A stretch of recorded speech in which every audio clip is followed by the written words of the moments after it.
오늘의 질문은 예수 믿는 사람도 귀신이 들릴 수 있는가 하는 물음입니다.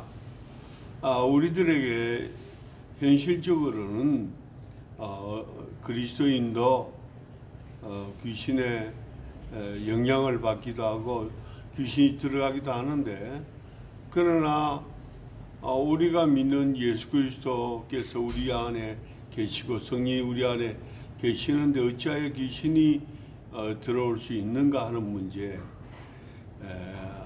깊이 한번 생각해 볼 필요가 있습니다. 자, 그리스도인에게 귀신이 들어갈 수가 있는가? 이 문제에 대해서 세계에서 가장 전문가 중에 한 사람인 닥터 영거라고 하는 사람이 있습니다. 닥터 영거라고 하는 이분은 미국의 달라스 신학교 교수도 하고 마귀론이라고 하는 아주 두꺼운 책을 몇 권 썼습니다. 그가 이 마귀론을 썼을 때는 귀신이 그리스도 안에 들어간다는 것은 불가능한 것이다. 왜냐하면 그리스도의 영이 예수 믿는 사람들 안에 들어있기 때문에 마귀는 그리스도인들에게 들어갈 수 없다 하는 결론을 지었습니다. 근데 문제가 생겼습니다. 닥터 영거 박사의 외동딸이 귀신이 들어갔던 겁니다. 그는 초기에 자기 딸이 정신병을 앓고 있다고 생각했지만, 그러나 정신과 의사와 모든 사람들이 그를 도와줬어도 해결할 수가 없었습니다. 이 때문에 영거는 자기 친구에게 도움을 요청했습니다. 기도를 많이 하고, 그리고 그런 문제에 조예가 깊었던 친구가 와서 그에게 충고합니다. 네 딸에게는 귀신이 들어가서 역사한 거야. 아니, 예수 믿는 사람이 어떻게 귀신이 들려? 그런 엉뚱한 소리 하지 마. 그러나 그 친구의 강력한 지적을 받고, 그러면 어떻게 하면 좋겠니? 그래서 그 친구가 내가 너희 딸을 위해서 열심히 한번 기도해 볼 테니 하나님께 부탁해 보자. 그리하여 일주일 동안 그 친구가 영거 박사의 딸을 위하여 기도하고, 일주일 만에 마침내 귀신이 그 딸에게서 튀어나갔습니다. 그리하여 딸이 귀신으로부터 해방을 받았습니다. 이 때문에 닥터 영거는 그의 두꺼운 책을 새로 써야만 했었습니다. 초기 그의 작품에는 귀신은 그리스도인에게 들어가지 못한다 하는 것이었는데, 그러나 후기 작품에는 그것을 개편해서 그리스도인도 귀신이 들릴 수 있다는 것이었습니다. 오늘 해답은 바로 이것입니다. 그리스도인도 귀신이 들릴 수 있다는 것입니다. 약 1735년에 제가 두 가지 이야기를 하려고 하는데, 하나는 독일에서 있었던 일입니다. 크리스토프 블룸하트라고 하는 슈투트가르트의 시골 교회 목사님이 계셨습니다. 그는 교구에 신방을 다니는데, 자기가 맡은 그 교구에 고트라빈이라고 하는 사람의 이름을 지닌 자매가 있었습니다. 근데 이 고트라빈이라고 하는 자매의 집에는 밤마다 이상한 소리가 들리고, 또 신방 갈 때마다 의자들이 혼자서 덜컹덜컹 움직이기도 하고, 침대가 그냥 공중으로 떠 있다가 떨어지기도 하고, 이상한 일들이 자주 일어났습니다. 이런 일들을 보면서 크리스토프 블룸하트라고 하는 이 젊은 교육자는 하나님 앞에 무턱대고 기도할 수밖에 없었습니다. 고스란히의 병을 고쳐주세요. 한 2년 동안 기도하다가 고트라빈을 위하여 안수 기도를 하는데 그 고트라빈에게서 악령이 튀어나왔습니다. 그 악령이 하는 말이 나는 독일 전역을 다스리는 귀신인데 당신이 예수 그리스도로 말미암아 나에게 기도하고 명령하니 내가 더 이상 이 고트라빈 속에 들어갈 수가 없구나. 예수 그리스도는 승리자다. 나는 그에게 의해서 쫓겨나간다. 그렇게 말을 하면서 귀신이 고트라빈 몸에서 떠나갔습니다. 이후 크리스토프 블룸하트는 이 사건을 계기로 독일의 위대한 소위 영적 지도자가 됩니다.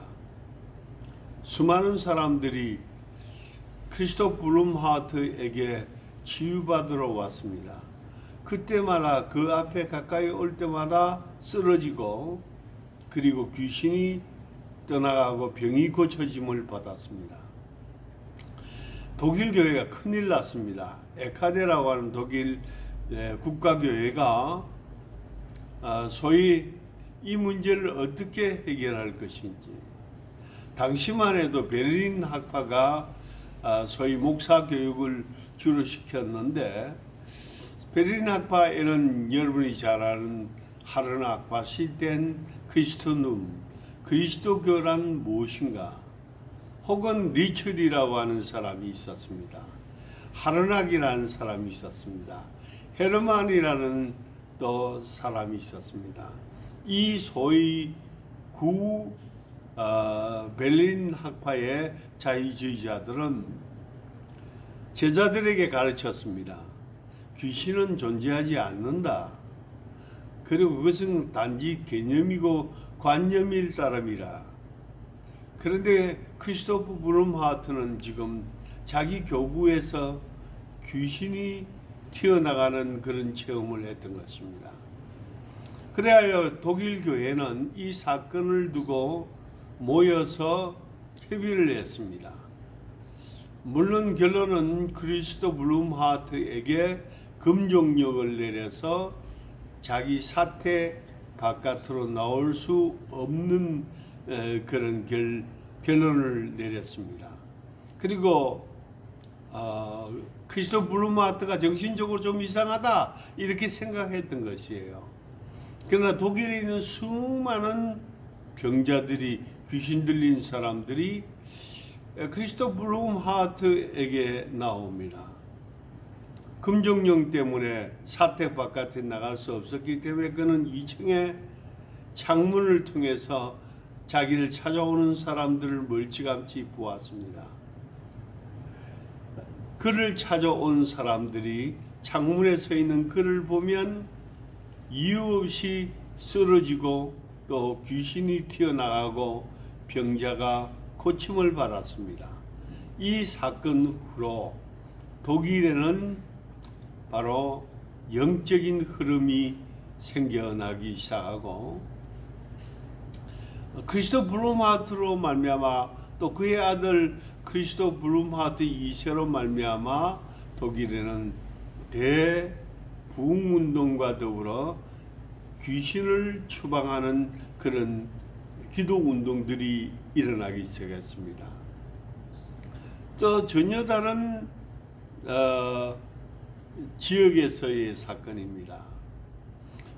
1735년쯤에 요한 웨슬레이는 소위 미국의 소위 청교도들의 일종인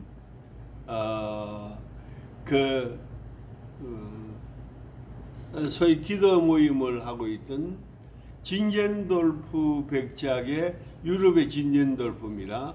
그 유럽의 진젠돌프 백작의 수하에 있던 많은 농민 기독군들이 그 웨슬레이와 함께 같은 배를 탔어요. 그런데 대서양에서 그 배가 뒤집어지려야 합니다. 폭풍을 만나서. 그런데 웨슬레이와 그리고 그의 친구들은 지금 다 목사들이었는데 배 밑창에서 살려달라고 고함을 치고 그리고 배가 전복될까봐 다 뱃속에서 튀어나왔습니다. 근데 배 위에 갑판에서 한 27명 정도 되는 메노나이트 가족들이 다 손을 잡고 기도하고 있는 중이었습니다. 바로 진젠돌프 백작의 수하에 있는 사람들이었어요. 거기는 어린아이, 노인도, 부인들도 함께 기도하고 있었습니다. 그런데 그들은 조금도 동요하지 않고 하나님 앞에 찬양하고 감사하고 있는 거예요. 그래서 요한 웨슬레이가 그들에게 가서 물었습니다. 당신들은 어느 교파에 속한 사람들입니까? 그러자 그들은 자기들은 바로 진젠돌프 백작의 그 교도들이고 그리고 영국의 알터스게이트 교회에 속한 사람들이라는 이야기를 합니다. 그들의 지도자가 있었는데 그들에게 피터 펠러라고 하는 사람이 있었습니다. 피터 펠러는 요한 웨슬레이에게 묻습니다. 당신은 뭐 하는 사람이요? 나는 목사입니다. 당시 피터 펠러가 물었을 때 요한 웨슬레이는 옥스퍼드 대학의 교수였습니다. 그리고 목사였습니다. 선교를 하러 조지아에 미국에 갔다가 지금 돌아오는 길에 이런 일이 벌어졌던 거예요. 이런 인상 깊은 사건 때문에 요한 웨슬레이는 마침내 메노나이트 교회인 알터스게이트라고 하는 옥스퍼드 부근에 있는 교회에 예배 참석하게 되었습니다. 그 예배에서 그는 불체험을 했습니다. 바로 루터 선생의 글을 메노나이트 피터 펠러가 설교하고 있었는데 그 설교를 들으면서 불을 받았습니다. 그날 이후로 요한 웨슬레이에게는 이상한 일이 벌어졌습니다. 요한 웨슬레이가 설교하러 가면 그에게 설교를 듣고 그에게 기도를 받으러 앞으로 나오는 사람들마다 쓰러지기도 하고 괴상한 소리를 지르면서 넘어지기를 합니다. 요한 웨슬레이 이런 경우를 처음 보았습니다. 그래서 그는 자신의 매가진 일기책에다가 일일이 기록합니다. 무슨 이유 때문에 이렇게 사람들이 넘어질까? 그는 많은 경험을 통해서 체험하게 되었습니다. 그리스도인이라고 하더라도 바로 죄를 지으면 그 죄가 하나의 영적인 터전을 만들어서 악령이 거하는 처소가 되는구나. 그래서 요한 웨슬레이가 그들을 위해 기도할 때 귀신이 튀어나가는 일들이 생겼던 것입니다. 자, 동시에 일어나고 있는 이 사건들, 그때가 1735년경이었습니다. 하나님께서는 이 당시에 많은 사건들이 일어나도록 그렇게 축복하셨습니다. 그러면 왜 기독교회에서는, 특별히 프로테스탄트 교회에서는 믿는 사람에게는 악령이 역사할 수 없다고 가르쳤을까요? 큰 이유가 있습니다. 본래 종교개혁자들이 종교개혁을 시작할 때 그들도 개인적인 체험이 있었습니다. 루터 역시 신비체험도 하고 그리고 영안이 열려서 귀신도 보고 그랬습니다. 그리고 켈빈의 책을 보면 거룩한 성도들이 은혜를 받았을 때 넘어지고 엎어지고 라는 말을 썼습니다. 그리고 켈빈 역시 어떤 체험이 있었습니다. 그런데 그들은 왜 그런 사실을 밝히지 않았을까요? 이유가 있습니다. 당시에 새로 개종했던 프로테스탄트의 대부분의 사람들은 사실은 식자층이 아니었습니다. 농민들이 많았습니다. 근데 이 농민들이 방언하고 또 은사 체험을 해서 혹은 예언한다고 말하면서 자기들의 왕국을 만들었어요. 요즘 말로 하면 무슨 구원판이 혹은 신천지니 뭐 이런 것들이죠. 그래서 온통 유럽이 문제가 됐어요. 그래서 신비적인 이야기를 할 수 없는 처지가 되었습니다. 자, 이럴 즈음에 프로테스탄트는 새로운 각성을 하게 되었습니다. 이런 시비체험으로 챙겨지는 일이나 그리고 또 뭐 귀신이 역사한다 뭐 이런 것들은 전부 유해한 가르침이고 이것은 교회에 적합한 가르침이 아니다. 그래서 교회는 종교개혁 당시부터 약 한 300~400년 동안 오직 교인들의 교육을 위하여 신조를 가르치기 시작합니다. 신조란 오늘날 말하면 교단의 교리와 같은 것이죠. 그래서 300~400년 동안의 시간을 우리는 후기 스칼라주의 시대라고 말합니다. 다시 말하면 가톨릭이 초기에 스칼라 학자들에 의해서 주도되어진 것처럼 프로테스탄트도 종교개혁 이후로 스칼라 학자들에 의해서 기독교가 주도되었습니다. 그들이 가르친 바는 바로 교리였습니다. 그걸 교조라고 그럽니다. 오늘날 말하면 이제 딱딱한 신학이죠. 그런데 그 신학 전체의 성격은 어떤 것이냐? 이성적인 것은 곧 신앙적인 것이요, 정말 참 신앙적인 것은 이성적으로 설명이 가능해야 한다는 원칙을 가지고 있었습니다. 이런 원칙 앞에서 귀신이 들렸다 이런 것은 통하지 않았어요. 왜냐하면 귀신의 존재가 있다는 것도 그들은 믿을 수가 없었습니다. 성령이 하늘로부터 내려와서 사람 속에 불같은 체험을 했다. 이것도 믿지 않았지만 왜? 이성적이지 않았기 때문에, 합리적이지 않았기 때문에.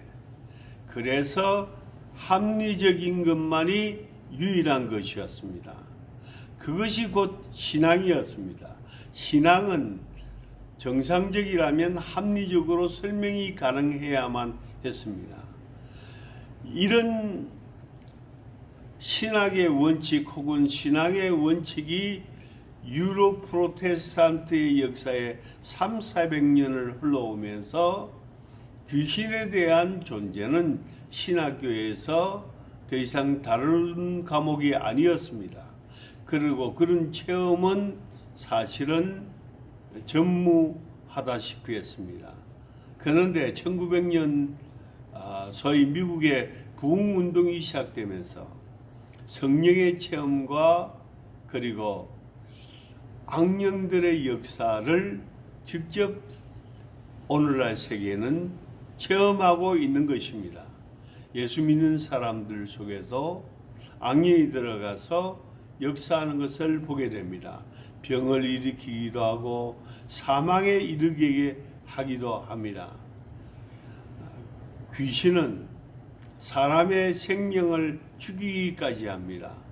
사람의 생명은 주님에게 달려있지만 그러나 때때로 도적이 오는 것은 죽이고 멸망시키는 것뿐이나 내가 온 것은 생명으로 하여금 생명을 얻게 하고 양들로 하여금 생명을 얻게 하고 또한 풍성함에 이르게 하기 위해서다 하신 예수님의 말씀처럼 오늘날에도 귀신은 사람의 몸에 들어가서 사람에게 생명을 죽이고 파괴하려 합니다.